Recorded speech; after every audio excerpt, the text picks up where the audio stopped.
Good afternoon on this rather unpleasantly warm afternoon.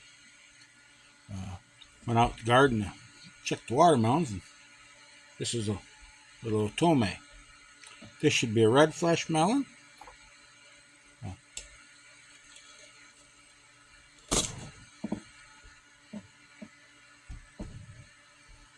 See the crack there?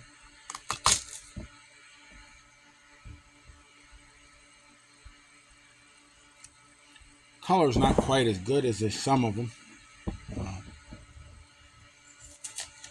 This melon's still warm. It's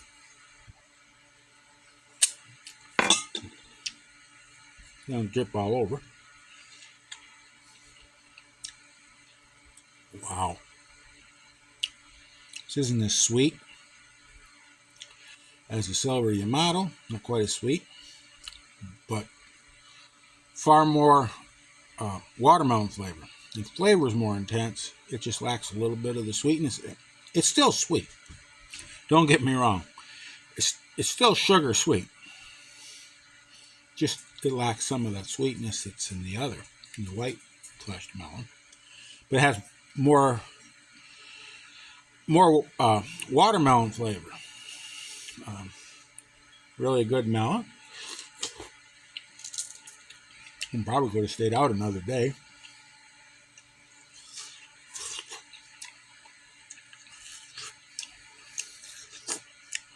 Maybe two. But I went to check it. You go by the feel in a little tendril. These melons, I don't tap them. They can bust if you tap this melon.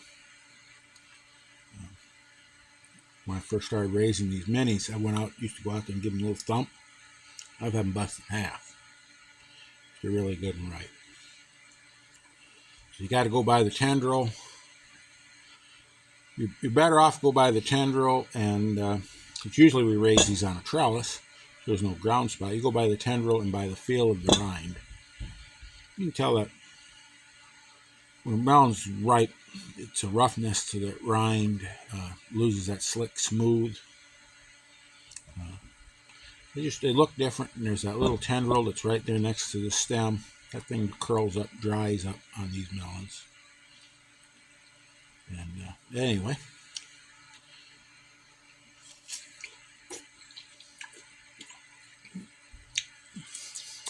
they're good. It's good right down to that thin rind. If you want to make watermelon rind pickles, these are not the varieties for that. But if you want really good eating watermelon, and don't have a lot of space, and you don't want to take up your whole icebox trying to cool one of these, go with these minis, these small. Some places they call them apple watermelons. There's a lot of different ones out there. You can have a lot of different colors, and there's different flavors. They don't all taste the same. So, have a wonderful day, and keep growing.